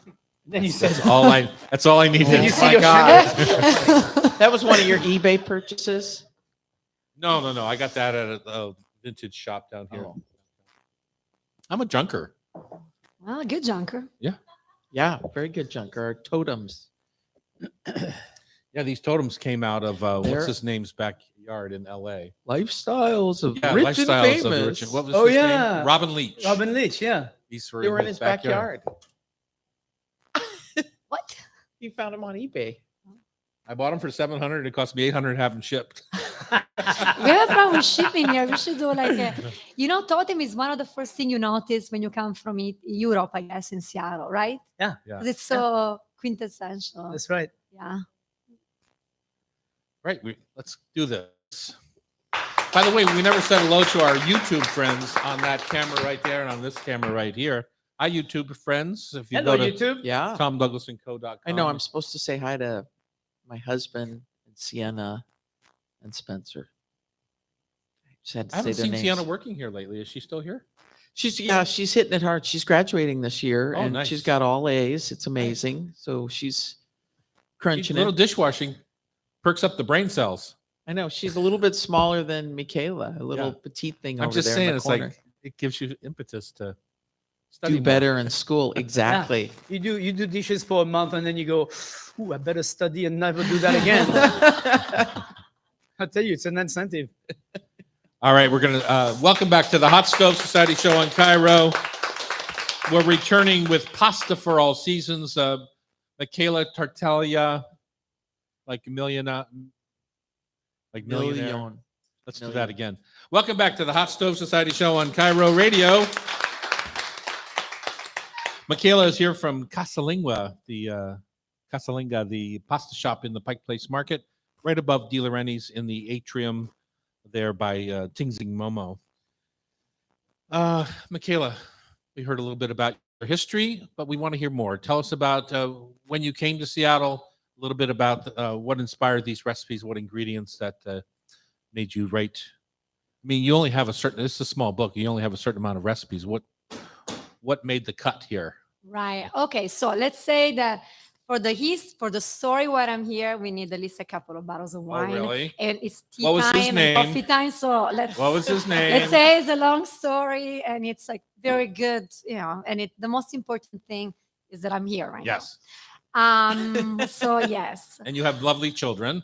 Yes, I have Viola Rosa, 13 years old, Mhm. and Eva Luna, she's 8. Super happy. Very lucky, great And, kids. and I saw Viola. I mean, they were both at the counter here during COVID for Uh-huh. that class. Yeah. She's as tall as I am. Wow. She's tall, strong, volleyball player. Yeah, and Eva Luna is a little, Eva Luna is more like Michaela. I can envision her being one of those. Little fireball. So I came here in 2006, November, the best time to arrive in Seattle. Didn't stop raining for 10 days. I Mhm. was crying a Mhm. lot. And came for a sabbatical year and then I'm staying for until now. Mhm. The books in this recipe, to answer your last question, are 50 recipes, for the season. So 8, 6, 24, no, how many now? 12 for each 36. season. Yeah, 38, is that right? And then 2 lasagna. 3 is 36. But 4 season we have. Oh, 48. Yeah. Sorry, you said 32. Okay, I have a math moment here. So 4 seasons, so 12 recipes for each season. So Got it. 4 season, so 48. And the book ends with pasta al pomodoro because I think everybody deserves to have another pomodoro recipe. There are already 1,000, so there is never one more is always good. And then lasagna casalinga, which is our signature lasagna, which which is lasagna alla boscaiola. Is a typical lasagna recipe. But when we opened the restaurant, I really wanted to put a lasagna that it was not bolognese. And so this one is a white lasagna with bechamel and mushroom, peas, and sausage. Classic. So good. Classic. Classic, but it never gets old, and I am super happy to share that. And so these are the everyday. And then the other 48 recipes, again, are seasonals. Honestly, I have to be frank, choosing the recipes was one of the hardest part of the book. So this is the very beginning of the project, because we change the menu every couple of weeks. And so it's a lot of recipes. And sometimes I twist the recipes, just put a new ingredients. And so I have hundreds of recipes. So picking up 48 was super hard. Do you write them down? Oh God, Do you have like no. a binder? Oh, you don't. So now I do. So I had to tell you this, Bridget. When I wrote recipes, actually was a very liberating moment also for the team, because yes, we finally have, because we have guidance obviously, but sometimes things change a little bit, and it's very hard for them, and I apologize to them that I'm always not super organized. So now I am, because we have the book. So at least those 48 recipes are in the folder. But you let them create too, right? Yeah, occasionally they can run a recipe of theirs. We do the tasting, obviously, but I think that's the beauty of it. That Right. everybody can express. Well, and the market is right there. So you just Right. walk Yeah. down the market and go, okay, we'll do this today. Yeah, I mean, as long as it's not an Alfredo, right, or shrimp scampi, whatever, because they can express themselves. Right. Right. So for the viewers, when you walk into Pasta Casalinga, it's you walk up to the counter, order, get a glass of wine. There are 5 pastas. That's it. Well, there's 48 in this book. I know, but they're just 5. So when people go, just walk up, you stand in line like you're going to get a coffee or a croissant, but you get an amazing plate of pasta. Find a chair, And sit it's on the fun. floor, whatever. Or take it to your car, and then at the next midnight, eat half of it. Exactly. So in your book, it is broken into seasons, and right now, one of my favorite things is the pea shoots, the tender little pea shoots and pea Right. vines that are coming up with the spring peas, and you make a little pesto out of that. Mhm. That's what I love about true Italian cooking, is that it's not 1,000 ingredients in each pasta, right? It really focuses on a really good ingredient, and then you celebrate it. Mhm. Yes, and the cleanliness of the ingredients. In Italian cuisine, we usually say no more than 3 dominant ingredients. Mhm. So once you put the pea shoot, once you put the olive oil, it's dominant. If you make a pesto, obviously you need to use a good amount, and a cheese. This is already a lot going on. And I think this is the beauty of Italian food, that is just so you can really tell what are you eating. There is no food, even the garlic, right? I always talk about garlic presence in Italian food. We use garlic, but with parsimony. The garlic is never predominant in the dishes, and where it is because something went wrong. It's like the umami of It is. Asian food. Yeah, I think it's an ingredient that you always know it's there, but you don't ever feel like that's the only thing that's there. Oh, it's not dominant, like you said. Yeah, we call, his nickname of the garlic is Il Re della Cucina, the king of the kitchen, for a reason, because we use it a lot, but without too much. So when you have like Italian food with lots of garlic, very likely is not Italian. Right. Anyway, going back to that, yes, super fun, and also super fun to use pea shoot. I mean, right now it's kind of a bougie, I like pea shoot, so nice. Yeah, but because my dad It's would not say bougie. it is It is because very bougie. Oh my excuse God. me, Tom, I respect you, but were you using pea shoots in the 80s? Yes, But you were great. but I've been eating them in Chinese restaurants. No, but for- what she's since I was Yeah, but born. like- what she's saying is, if I would have gone to my dad and go, I'm going to take Yeah. all the pea shoot and cut them off to put that in the We'd dish, he'd look killed at me you. and go, you touch that, I'll kill you. You say, I'm waiting for my Yeah. peas to come out. Exactly. And then I'm going to get all these peas from that. So yeah. That's what she means. Yeah, thank you, Terry. No, it's okay. It doesn't- See, you and I understand each other. Yeah, I mean, it's because It's a we're very European lucky here. thing. We use the peas shoots. The rest of the world is like, what are you guys Well, killing I don't the know. babies? When's the last time you grew peas, Chef? We probably grew them last Every year. season. Yeah, I understand, but there's many shoots that don't Mhm. represent peas. Well, that is true, and that is True. when you wait for that, but that's not before everything comes out. But to say what she said was 3, maybe 4 I ingredients. think that's the key. Yeah. That's huge. Yeah. And to handle it well and not burn the oil or the garlic. Be respectful of the ingredient itself. And if you're making homemade pasta, which I think you have a machine that you can use, but also it's such a lovely chore to make pasta. People get scared of it, but it's so simple and lovely. It's actually simple. Is there a key to making homemade pasta that makes yours as good or better than anybody else's? Well, I mean, there is no better. There is no, I mean, yes, there is better. Yes, there is better, Let's yeah. be honest. The book starts with a pasta primer section, very tiny, that it really gives you a little bit of guidance about how to make handmade pasta, either with egg or without eggs. So pretty straightforward. I always say you don't need a master in culinary arts to make handmade pasta. It's all about, ingredients, obviously, but also technique. But everybody can make pasta. There is no yeast involved. It's definitely easier than make pizza or bread. So everybody should try at least one time in their life to make their It's so pasta. fun. It's fun, and it's I it's mean, a community. ultimately water, flour, and salt, and you have It's pasta dough. I mean, it's ready. And It's one of the ready. hand rollers for pasta is Yeah. only $25-$35.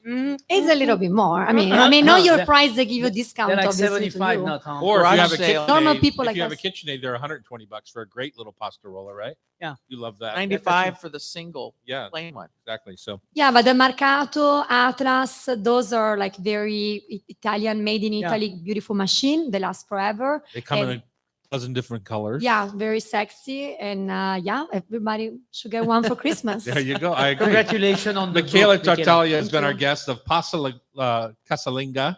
The book is called Pasta for All Seasons. And I would really suggest you get it and then read the endorsement on the back that I wrote because it's very, The one Very from Oh, the I one think we need to Tom, read that Tom. for everybody. the one from Rene or the yeah. one. Will you stay with us? Because Bridget's going to try and argue with me about piccata on the next segment. Yeah, I cannot wait. I'm You- right here. Okay. And then you're going to play some trivia with us? Why not? Oh, why not? All right. Girls Against the Boys. On the on the Cairo station here in Seattle, this is the Hot Stove Society radio show, 97.3 FM. Wow, it's Michaela's afternoon. Look at that. I know, it's business already picked up. I Yeah. mean, we're always busy anyway. Yeah, but definitely now. I mean, the article of Bethany was nice. was it like huge? It was last nice. week? It also looked nice, right? She made it That was a look great pretty. article. Yeah. Yeah, it was. In which Did you one? see it? The Seattle Times? I sent you the link. Yeah, Yeah, I the Seattle got it. Times So- link. Also, the very first thing Seattle Times ever wrote. So about high time. About high time I is mean- right. You didn't get the review. All right, we got to go. I like Oh, Michaela. God, no. It's about time they write something about us. Where's this part? Page 3. There we are. And we're back. It's the Hot Stove Kitchen. Michaela's going to sit in this chair while Bridget and I have it out a bit about piccata. And Chef Bridget is sitting in for Pamela today, and which is nice. I mean, normally with Pamela, we have to talk vegetarian or we have to talk Vegetables. hippie food. And the fact she or- doesn't like Oh, Swiss yeah. chard. the fact that she doesn't like Swiss chard is unbelievable to me. But anyway, Brigitte, you like everything. You have, and for people that don't know, Bridget is in charge of the stages at what? Aspen Wine and Food Festival, South Beach. I was at New York. Saw you at Pebble Beach one year. Yeah, I did Pebble Beach one year. Yeah. Yeah. I'm kind of phasing out, Really? It's been like what, 15, 20 years? 20 Oh my God. years. Yeah. Hmm. It's been fun. I've met a ton of celebrity chefs and You're also a presenter here and one of the chefs at the Hot Stove Society. She gives a mean class. She taught youngsters at the Art Institute for 21 years.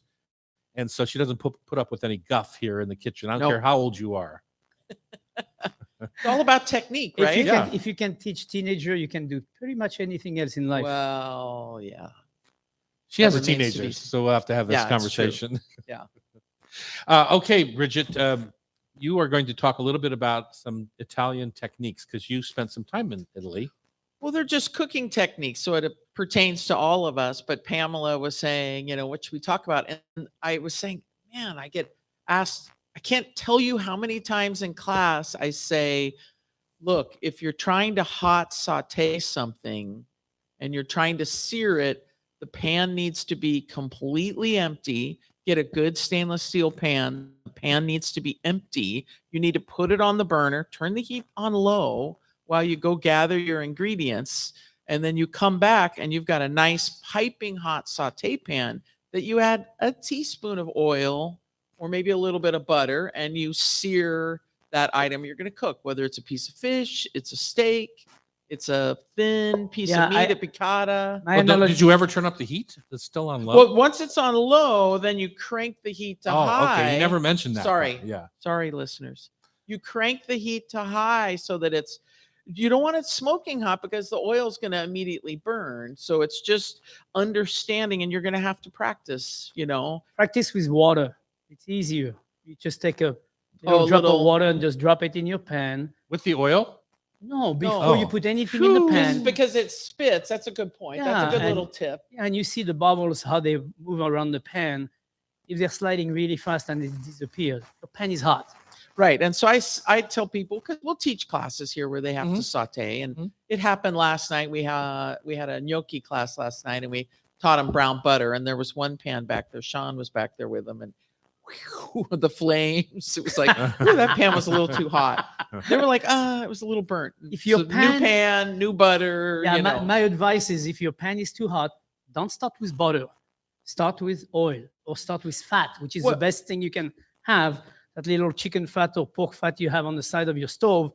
Use a little bit of that, put it in the bottom of the pan, and don't cool off the pan because that's a mistake to make. You have to wait another 20 minutes. So just keep your pan hot, but just don't drop the butter in there right away because it will burn instantly. Right. And so whatever you're searing, if it's a steak, you're making. No, let's go to piccata. That's We'll gonna be do- our- yeah, let's go to piccata. So- piccata right now on the air. Absolutely. Michaela's here to just call BS if you're. So you're- piccata can be anything. It can be veal, it can be chicken, it can be salmon. Piccata is the style. And there goes Annie. Piccata is the style in that's the sauce that goes on top of that item once you've seared it. So having seared, so let's say we're making a chicken piccata. we have scallopini of chicken. Correct. Okay. You Pound it out, Pound it quarter out. inch thick, Yep. And maybe just eighth inch. in a maybe. little plastic, whatever, Yeah. or you could just slice it thin. Quarter You inch. season it with a little salt and pepper. Now, Tom and I have argued about whether or not there's flour. This and- is where you come in, Michaela. I don't add flour. I'll You I'll do add sprinkle. flour. I flick. I don't drip. what are She's we- hedging But right it now. depends what are you making, no? Like So the point of flour, I worked saute for Mhm. Carmine down at Il Terrazzo Mm-hmm. for a year, and like, can I tell you how many piccatas I made in a night? It doesn't make it right. Yeah. okay. I'm just saying, for me to pat every single portion of veal completely dry so that I don't have to use flour, Uh-huh. so it was tough to get that veal really nice and dry so that I don't need to use flour, because the point of the flour is to wick the moisture Mhm. off of the meat so that when it hits that hot pan, liquid is the enemy of saute. Mhm. For sure. It will burn you. Yeah. Okay, where do you stand on flour?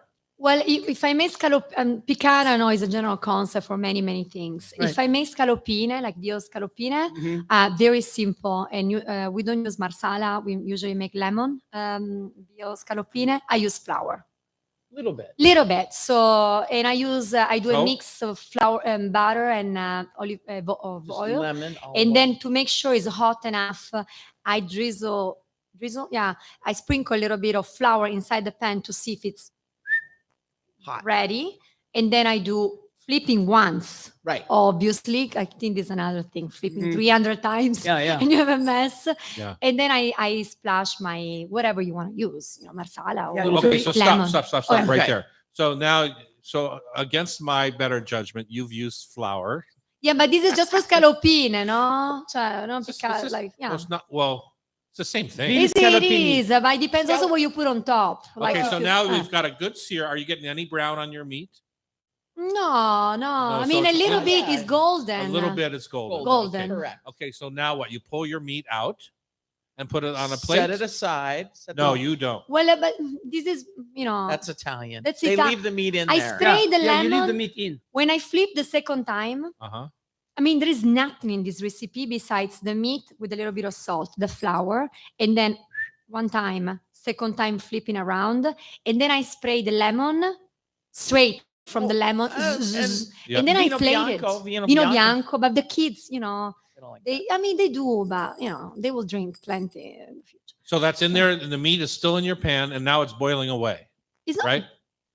Well, aren't you sauteing? I am I am flipping the second time, spraying Okay. the lemon, and take it out and plate it, and we eat right away. So Okay. there's We not a don't lot of add- sauce. So there's not a lot of Exactly. sauce. It's not So that's building why a I say sauce. piccata is a concept with sauce more. It's more, Correct. yeah. Right. This is scallopine. They also, this is hard because they can turn out to be very dry.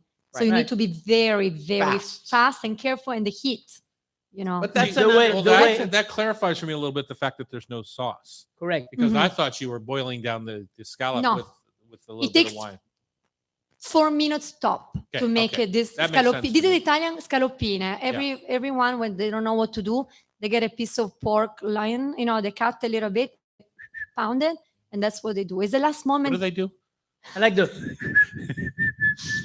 So she would be a great instructor. So you guys make sure you make a bunch of. It's like, Okay, so Bridget, let's go back to piccata now. So for you- piccata, let's say I've got 6 people over for dinner. I don't have a pan big enough to hold those 3 little scallopine, for each person. So what I do is do it in batches, and I do quickly. I season the meat quickly. I dust it. I flick flour on the meat to wick some of that moisture, and then I quickly sear it, setting it aside. I do my you next do pull batch. it out of the pan. I pull it out of the pan, then drop the heat a touch, my big daub of butter, some fresh extra virgin olive oil, because there's little fond in the- capers, chopped Yeah, There's a parsley. little bit of drippings in the pan. yeah, right? and you've got that fond in the bottom of the pan. So you've got to drop your heat when you're Yeah. building your sauce. Yeah. Otherwise, everything's going to burn. And if it's burnt, it's burnt. Burnt is burnt. So you've add your butter and things. You don't deglaze with, say, a white wine. I or- do. Butter and oil goes in. Then I add my garlic, shallots, capers. That goes in. Saute. I deglaze with the white wine. I hit it with lemon and little blast of parsley. Uh-huh. And then it gets garnished. And not so, so what's the cracked thickness pepper. of your sauce at this point? Is it like creme anglaise kind of thickness? No, that's No, too thick. too It's thick. just kind of loose nappe. You might need to add a little bit of water if it over reduced too quickly. You don't need to add more wine. Just I would do exactly all this except the wine. I wouldn't put the wine. I just put lemon juice, but it's exactly how I make it gets piccata. strong. I mean, Yeah. the wine's nice. It's that flavor, right? Yeah, I use vermouth because I Oh, like that vermouth is nice. Yeah, Vermouth is herbaceousness, nice, yeah. that's it. Would you know. eat at her house, Michaela? Oh, anytime I'm She's waiting been for the bugging invitation. me. I know. She's been bugging me, but she lives below you, Tom, in the coolest house. You do? Actually, I live close to Pam. Yeah. Yeah, Oh, over in North apparently. Beach. Yeah. That weird street below Pam where Uh-huh. you blow past it if you go all Yeah, the way yeah, to the end. It's a Mm. rental house. Well, I didn't we're know we neighbor. were We're so neighbor. close. We're so close. Yeah, let's have dinner. Who owns that house? Not me, obviously. Oh, you're a renter there. Yes. It's killer. It's at the end of the road. It's super cool. Oh, awesome. Will you stay for trivia? Yes. Okay, good. We're going to play Food for Thought Tasty Trivia brought to you by Rub with Love Spice Rubs when we come back on Cairo Radio. It's the Hot Stove Society Show. Awesome. So Tom and Terry, this is my sister Veronica from Italy. Oh, Special hello. guest. Arrivederci. Do they call you the nice one? Without any doubt. She's the quiet one. She's shy. Veronica was Because we living know in. Michaela is not. I thought that was Oh, no. I thought that was your agent. That's what I thought. Her PR person. Oh, wow. Wow. You're a star. Veronica is living in Germany, Berlin for 10 years. Oh wow. Oh, Berlin So now school. she's in a little sabbatical, and I said, "Come on over. The book is coming out." Yeah. Very cool. Are you having fun? Yes, of course. Of course. Of course. Why not? Why wouldn't you be having fun? You're in Seattle on vacation, also, and it's 70 Oh. degrees. Yes, and we cannot wait, for you to open at night because so let's go out for eat at 9. I said, Veronica, we have 40 minutes to get in any place. Everything's closed. You're right. It's time. Come on. You're right. Let's go out to eat late. The nightlife in Seattle is, past 9 o'clock. There is none. It's, Well, But her that- but the- favorite place, Le Cavis. I know that's what we do, but every time I get drunk because you get the little There's there's not- there's not nothing enough to food, eat. yeah, There's no yeah. food. I mean, there's el santi. Yeah. You need hamburger. You need fries. You need. Oh, guess what? You can go to Palace. Oh, that's I know. Kitchen. It's like when is Just the reopened. already? This last Saturday. week. yeah. Last Okay, Saturday. so we are around. But it's what, Wednesday through. Wednesday through Sunday. But how come the burger's not Perfect. on the late night menu? Because you got to turn off the fire? It is on the late night menu. Oh, well, on the menu It's on the same Friday. menu all night. The whole menu? Yeah, Friday was just a practice night. Oh, got it. Because that's what happened. You leave like a vis, and everybody goes to Palace Kitchen. I mean, this is That's the progression. that's a progression. I could only hope because Caviste is jammed. Always, but because there is nothing in that. Yeah. I mean, there's like Downtown. Barolo and then it's like Nothing late.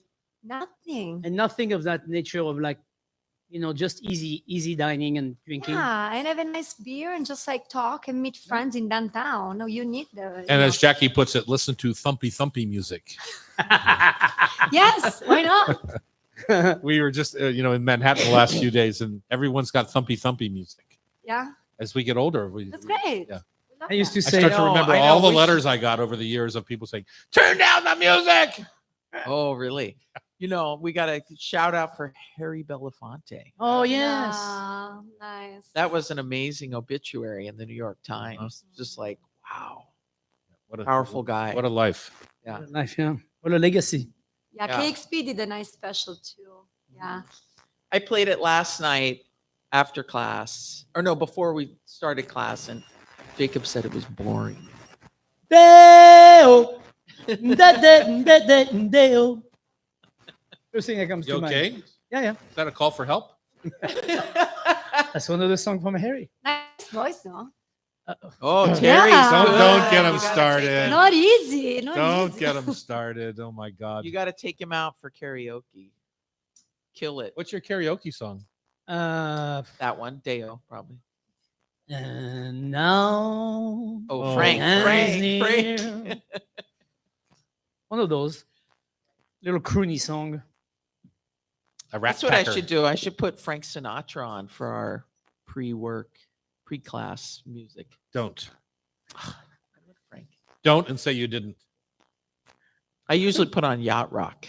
Speaking of Spotify. Bridget's a sailor. Yacht rock. That's nice. Oh, this reason a voice. Yacht rock. Do you know it's a playlist on Spotify? Yeah. They haven't I have touched no it. It's idea. awesome. Yeah. Oh, it's the best. Is it? Okay. I only play it when I'm naked on the deck of a boat. Crosby, Stills, and Nash. Let me guess, and- people are harpooning you. In other words, I've never played it.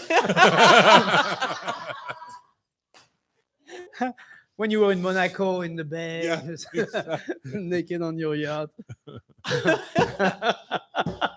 It's a tough image. Monaco, yes. Are you ready, Chef?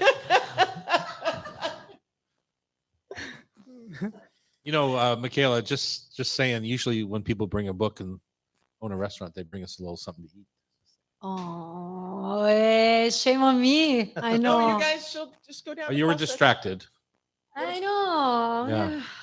Just saying. We'll do Don't next let time. him do that to you. Oh, That's we not didn't true. mention the class. Oh. The 12. Is there room still? Are you Yeah. coming? Yeah. I'm gonna come in just shit faced drunk. Oh, yeah. Give you a hard time all night long. You just say what I Well, think you said. no. We're not on the air. Oh, I guess we're on YouTube. Yeah. You're live. Something we keep forgetting. We're Wow. live. We're, That's with our, on the we're with our internet. YouTube family right now. And when you're live on I the know. internet, Michaela's sister's gonna be here. I'm gonna put her in a chair. Yeah. No, I said no. Yeah. Veronica. when is We're your gonna- class? 12. Oh, you should come. We'll give her a 12. grappa. We'll have Un wine. grappino. Grappino. We'll have- A little grappa, Little chiacchiere up here. The Yeah. 12. Is it May 12th. Thursday? Friday, May 12th. Oh, it's fun. Friday. I wanted to beat the book larder. I know at she was very having- animated. What was it? Like I want to be before the book. I want to be larder. the first part. When's your party? Laura Tuesday. watches the show every day, so you can apologize to her right now. Does she? Yeah. Hi, Laura. Dov'è Laura? Oh, Madonna. Ma Bridget- are we Bridget- on the air? No.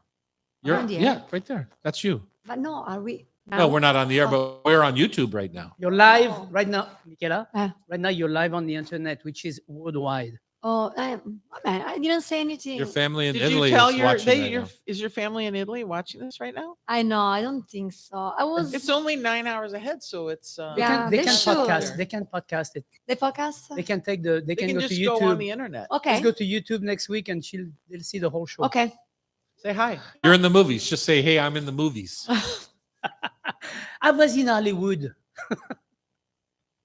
Well, once your Me, image comes up, Sophia Loren, you know, Yeah, we're just all in the of those. movies. Uh-huh. once your image comes up, say hi, Mom. You know. Mm-mm-mm. Are you ready now? Can we move on with the show? Okay, let's do These it. folks are not interested. They're smiling. They're smiling. We fed them. It's fine. Huh? Okay, let's go. All right, we're going to finish up. Finish up strong. Hey, welcome back. It's time to finish up strong here with Rub with Love Tasty Trivia. Rub with Love is our versatile chef-inspired spice rub line with a lively shallot mustard and 4 rich, 2 barbecue and 2 teriyaki sauces. With these tools in your pantry, you are ready to return every meal into a feast. You can find Rub with Love at The Hot Stove Society. You could go find it at the warehouse. You find it at Seatown. Town and Country Markets Yeah. down at Seatown. It's all over. PCC. Even Bartell's carries it.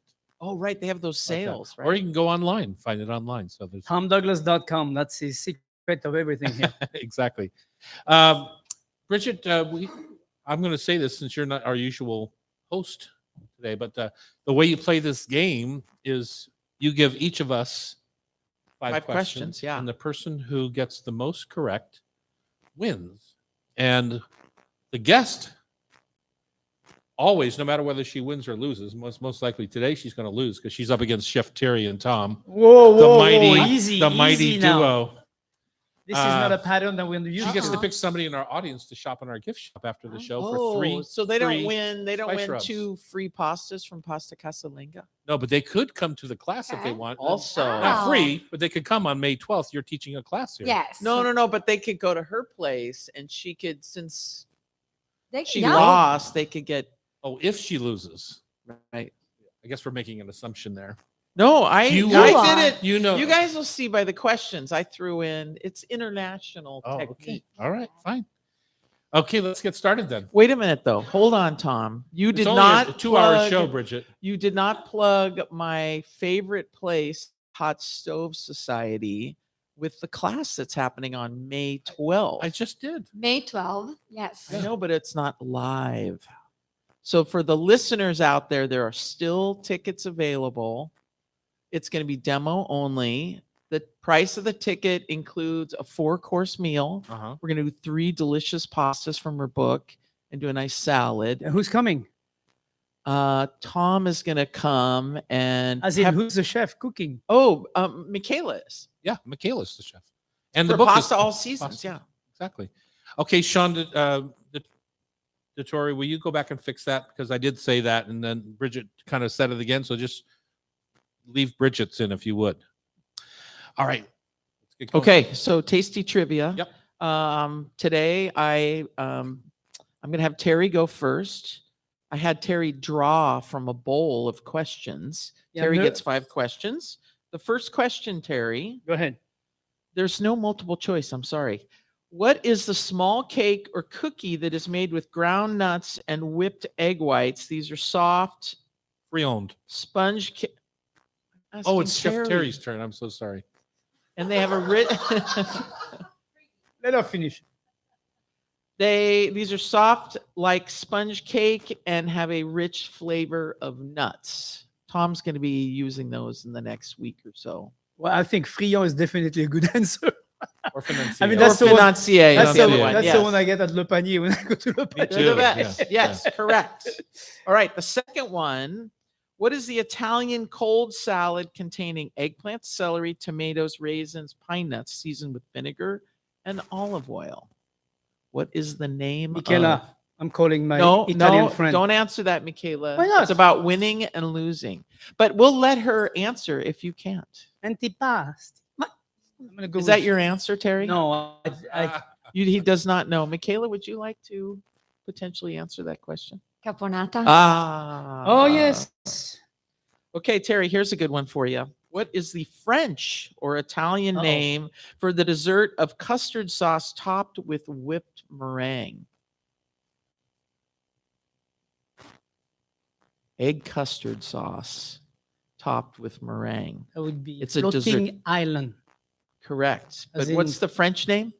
Crème anglaise with it's not called floating island. It's a rocher. In We the call it- French, it's yeah. And then what's the Italian name? French is il flottant. Yeah. Creme anglaise, I think. I don't Okay, know. correct. Terry, so that was correct. What is the Italian term for food such as meat, poultry, seafood, or vegetables wrapped around a filling such as cheese or cured meats? What's the Italian term for that little meat? You already said it. I've already said it. Oh, antipasti. No, That's what I said. no. What are you telling me? No, I don't know. Go ahead. Involtini. Ah, gli involtini. Wow. Ooh. Okay, what is the French term? Everybody knew that, right? Everybody knew that. Everybody knew that. Oh, there What was is one the person that did. French term for gelatinized meat broth? What term? Meat broth that has gelatin added to it. It makes a jelly. A jelly or an aspic. Yeah. Correct. Speaking Nice English job. or French, I I get know. I'm confused. like, come on, guys. I'm making it a little more technical. So I got 3 out of 5. Correct. Good job, Chef. Well, Okay, Michaela, 5 Okay. questions. You drew these. What is the French name of the finely ground mixture of generally white pepper, nutmeg, ginger, and cloves used to season vegetables, stews, and meats? This was a question for Terry. There are 4 spices in there. It sounds delicious, very much. Espiste something. Yeah. she But gets a there- point. She gets a point. It sounds delicious. Pass it, Terry. Terry, would you like to answer that? No, I don't Quattro wanna de answer. piece. Yeah. Okay. Next one. What is the process of inserting strips of fat into meat that doesn't have as much fat to melt and keep the meat from drying out? What is that technical term? Name. I know the technical parts, but belly, tummy feeding, tummy, larding. Yes. Correct. Either larding or barding. Good job. Nice. Okay. Nice. This does not need to be larded. It's already there. Okay, so what is the culinary term for the technical for the fat or oil to return to temperature after you've added some food in? What do they call that? It's kind of like after you have too much to drink the night before. Little tip. Tom's Anybody in the smiling. audience? Anybody in the audience? Bridget, this is fantastic. hard? Yes. This is a culinary school. Pass. So after you like have had too much Yeah. to drink the night before, recovery. Oh, it's cute. Recovery or It's- That's recovery super temp. cute. Yep. Yeah. Okay, this is a good one for Come you. on, What is- one. Last Come one. on. What is the Italian? You have 2 more. What? What is the Italian term for a style of cooking stews or meats with pepper, onions, garlic, and tomato from Abruzzo? From Abruzzo. Pepper garlic. Non è peperonata. Say it No, again? but it's meat and stuff. It's braised. And it usually is a hunter. Cacciatora. Ah, From a- wow. You're so okay. smart. Oh. Good job. Okay, what is the Cacciatora. Spanish term for that large flat griddle that they cook on? Say that again? What is the Spanish cooking term for that large Yep. flat griddle that they cook on? Starts with a P. P. Set it back there.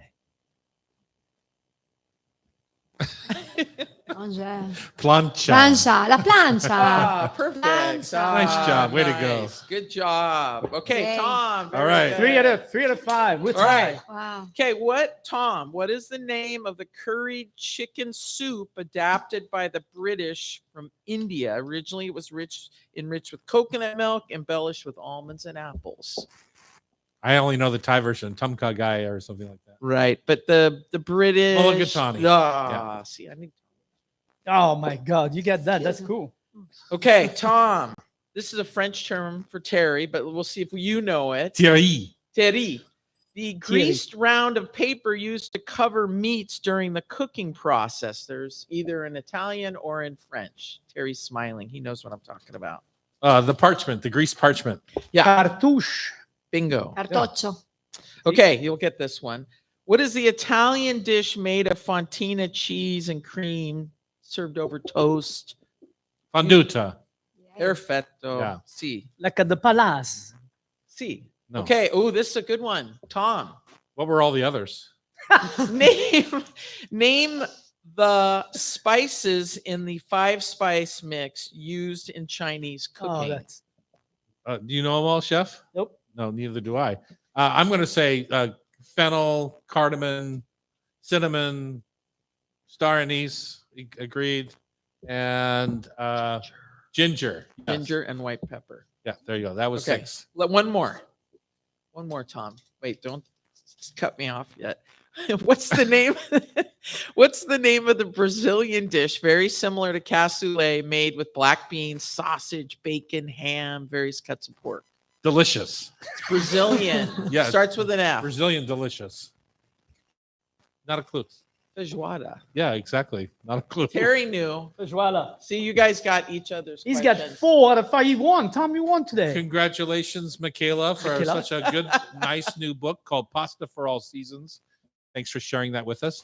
And you get to pick an audience member that's going to win the 3 rub prize from our gift shop that's open after the show. If you want to be part of the show, you can join the community on YouTube Live at Tom Douglas and Company.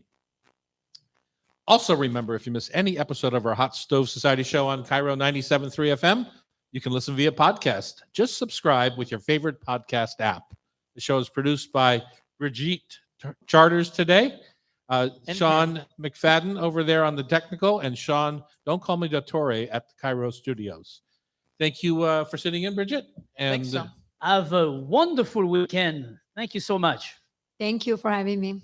yay! All right. That was about a 40-minute segment right there. Just saying. It was great, though. We have an editor. We have an editor. We're going to get cut off. Like Sean's going to have a lot of work to do. No. All right. Just quiet on the set for 1 minute here. Hi, I'm Chef Tom Douglas. And I'm Thierry Rotiro, the chef in the hat. This afternoon on the Hot Stove Society radio show, we talk about gluten-free recipes for kids with Ken Oranger out of Boston. Michaela's here, yay, from Casalingua down in the Pike Place Market with a new book called Pasta for All Seasons and Techniques for a Proper Piccata. It's a wrap. All Thank right. you so much for coming today.